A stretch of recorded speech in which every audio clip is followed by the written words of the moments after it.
Shalom saudara-saudara yang dikasihi oleh Tuhan. Apakah saudara orang yang berbahagia hari ini? Saudara, kebahagiaan manusia bukan bergantung kepada dirinya sendiri. Namun kebahagiaan manusia ketika dia memiliki relasi yang indah dengan orang lain dan memiliki relasi yang dekat dengan Tuhan. Itulah kebahagiaan dalam hidup seorang manusia. Salam jumpa dalam program Tuhan adalah Gembalaku. Relasi diakui memberikan sumbangsi yang besar di dalam kehidupan seorang manusia. Namun ada kalanya orang berpikir bahwa pendidikan itulah yang sangat menentukan kehidupan seseorang. Atau mungkin kepandaian itulah yang memberikan sumbangsi yang besar dalam kehidupan seseorang. Memang kita tidak dapat sangkali bahwa pendidikan, kepandaian, kompetensi itu merupakan berkat yang baik bagi kehidupan manusia. Namun kita harus akui, di dalam segala sesuatu, relasi merupakan faktor yang sangat menentukan di dalam kehidupan seorang manusia. Oleh karena itu, dalam kehidupan kita tidak boleh melihat hidup ini hanya berpusat pada diri kita sendiri atau kepada kekuatan diri kita sendiri. Sebab kehidupan kita, mau tidak mau, memiliki keterkaitan satu sama yang lain. Hal ini kita sudah tahu. Namun bagaimana sikap kita kepada Tuhan? Mari kita membaca firman Tuhan dari Yohanes pasal 12, ayat 20 sampai 26. Di antara mereka yang berangkat untuk beribadah pada hari raya itu, terdapat beberapa orang Yunani. Orang-orang itu pergi kepada Filipus yang berasal dari Betsaida di Galilea, lalu berkata kepadanya, "Tuan, kami ingin bertemu dengan Yesus." Filipus pergi memberitahukannya kepada Andreas. Andreas dan Filipus menyampaikannya pula kepada Yesus. Tetapi Yesus menjawab mereka, katanya, "Telah tiba saatnya anak manusia dimuliakan. Aku berkata kepadamu, sesungguhnya jikalau biji gandum tidak jatuh ke dalam tanah dan mati, ia tetap satu biji saja. Tetapi jika ia mati, ia akan menghasilkan banyak buah. Barang siapa mencintai nyawanya, ia akan kehilangan nyawanya. Tetapi barang siapa tidak mencintai nyawanya di dunia ini, ia akan memeliharanya untuk hidup yang kekal. Barang siapa melayani aku, ia harus mengikut aku. Dan di mana aku berada, di situ pun pelayanku akan berada. Barang siapa melayani aku, ia akan dihormati Bapa." Saudara yang dikasihi oleh Tuhan, peristiwa kali ini sebuah peristiwa yang sangat istimewa karena ada orang-orang Yunani yang hendak bertemu dengan Yesus Kristus. Kemungkinannya karena mereka mendengar buah bibir bagaimana Lazarus yang telah mati 4 hari dan hidup kembali. Dan ketika mereka berjumpa dengan Yesus, atau lebih tepatnya ketika Yesus mengetahui bahwa ada orang-orang Yunani mau berjumpa dengan dia, maka Yesus berkata bahwa waktunya telah tiba bagi dia untuk menggenapi misi kayu salib. Saudara, apakah pesan firman Tuhan bagi kita melalui peristiwa ini? Yang pertama, waktu Tuhan itu yang mengatur segala sesuatu. Bukan segala sesuatu yang mengatur waktunya Tuhan. Saudara, firman Tuhan berkata, di antara mereka yang berangkat untuk beribadah pada hari raya itu terdapat beberapa orang Yunani. Orang-orang itu pergi kepada Filipus yang berasal dari Betsaida di Galilea. Lalu berkata kepadanya, "Tuan, kami ingin bertemu dengan Yesus." Filipus pergi memberitahukannya kepada Andreas. Andreas dan Filipus menyampaikannya pula kepada Yesus. Tetapi Yesus menjawab mereka, katanya, "Telah tiba saatnya anak manusia dimuliakan. Aku berkata kepadamu, sesungguhnya jikalau biji gandum tidak jatuh ke dalam tanah dan mati, ia tetap satu biji saja. Tetapi jika ia mati, ia akan menghasilkan banyak buah."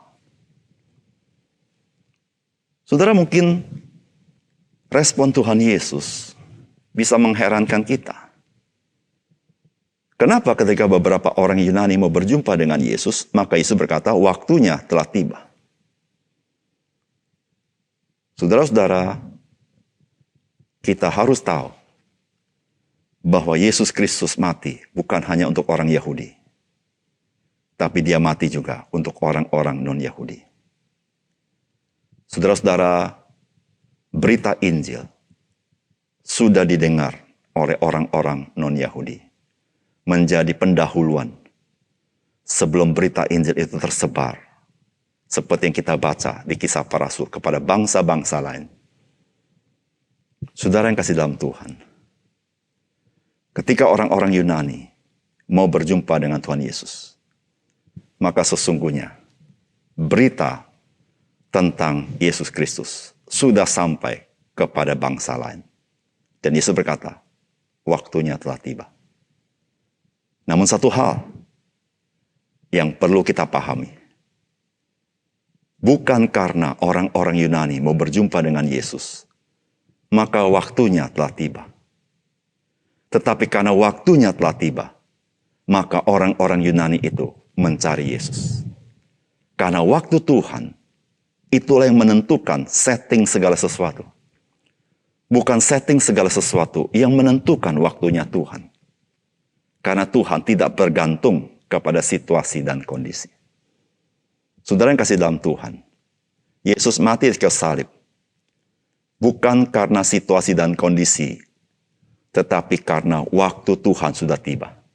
Dan ketika waktu Tuhan sudah tiba, maka situasi dan kondisi semua tertata dengan rapi, sehingga semuanya mendukung kepada waktunya Tuhan, yaitu Yesus mati di atas kayu salib.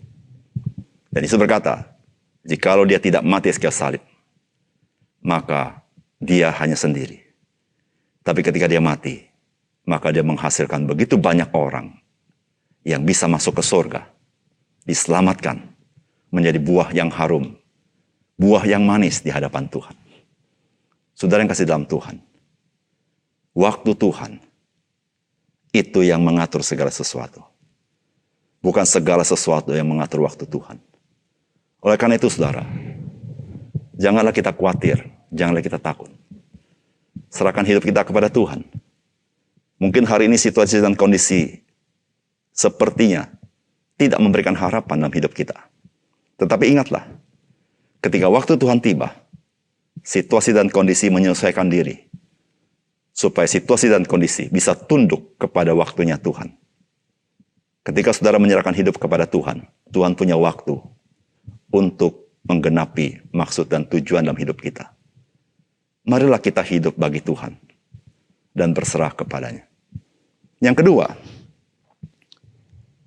saudara, firman Tuhan hari ini mengajarkan kepada kita bagaimana relasi saudara dengan Yesus Kristus menentukan saudara binasa atau saudara memiliki hidup yang kekal. Firman Tuhan berkata, barang siapa mencintai nyawanya, ia akan kehilangan nyawanya. Tetapi barang siapa tidak mencintai nyawanya di dunia ini, ia akan memeliharanya untuk hidup yang kekal. Barang siapa melayani aku, ia harus mengikut aku, dan di mana aku berada, di situ pun pelayanku akan berada. Barang siapa melayani aku, ia akan dihormati Bapa. Saudara, Tuhan Yesus menjadi penentu di dalam segala sesuatu. Dia telah mati di kayu salib dan bangkit pada hari yang ketiga. Maka dialah yang sangat menentukan hidup saudara dan hidup saya. Bagaimana relasi kita dengan dia, itu menentukan saudara dan saya binasa atau memiliki hidup yang kekal. Oleh karena itu Yesus berkata, barang siapa mencintai nyawanya, ia akan kehilangan nyawanya. Maksudnya adalah, ketika saudara lebih mencintai dunia ini dan segala sesuatu yang berpusat pada diri saudara, maka saudara akan kehilangan kehidupan saudara. Tetapi ketika saudara tidak mencintai itu, tapi saudara mengikuti Yesus, maka Alkitab berkata, Yesus berkata, justru saudara akan memeliharanya untuk hidup yang kekal. Saudara yang kasih dalam Tuhan, relasi kita dengan Yesus mengubah segala-gala dalam hidup kita. Baik mengubah yang hidup hari ini, bahkan mengubah hidup yang akan datang. Bahkan sampai kepada kekekalan. Oleh karena itu, saudara, Tuhan Yesus berkata, barang siapa mau melayani dia, maka dia harus mengikut Yesus. Di mana Yesus berada, di situ pun pelayanku akan berada. Maka Yesus berkata, barang siapa melayani Yesus, ia akan dihormati Bapa. Saudara yang kasih dalam Tuhan, Yesus Kristus menjadi penentu dalam segala sesuatu. Kalau saudara dan saya mau melayani dia, maka engkau harus berada bersama-sama dengan dia. Engkau tidak bisa tidak bersama-sama dengan dia. Tapi saudara, ketika kita mau melayani dia, kita menjadi orang-orang yang dihormati oleh Bapa. Saudara yang kasih dalam Tuhan, karena Kristus sudah mati di kayu salib, menanggung dosa umat manusia, maka relasi kita dengan dia menjadi relasi yang sangat krusial terhadap kehidupan saudara. Bagaimana hidup saudara sangat tergantung bagaimana relasi saudara dengan Yesus Kristus. Maukah saudara memiliki hidup yang berkelimpahan itu? Saudara harus menerima Yesus, memiliki relasi dengan dia, mengalami kasih-Nya, dan hidup di dalam dia. Mari kita berdoa. Bapa surga, terima kasih untuk kebenaran firman-Mu. Kami bersyukur ya Tuhan, karena bukan dunia yang mengatur Tuhan, tapi Tuhan yang mengatur dunia. Bukan situasi dan kondisi yang mengatur waktu Tuhan, tetapi waktu Tuhan yang mengatur situasi dan kondisi. Bukan dunia ini yang menentukan nasib hidup manusia, tetapi Kristus yang menentukan bagaimanakah kehidupan kami. Ya Tuhan, terima kasih, karena Engkau yang menjadi penentu, tapi Engkau yang rela berkorban mati bagi kami. Engkau yang menjadi penentu, dan Engkau yang mengasihi kami. Ya Tuhan, biarlah kami menjadi orang yang percaya, sehingga kami mengalami apa yang Tuhan ingin berikan kepada kami, yaitu hidup yang kekal. Terima kasih Tuhan. Dalam nama Tuhan Yesus kami berdoa. Amin.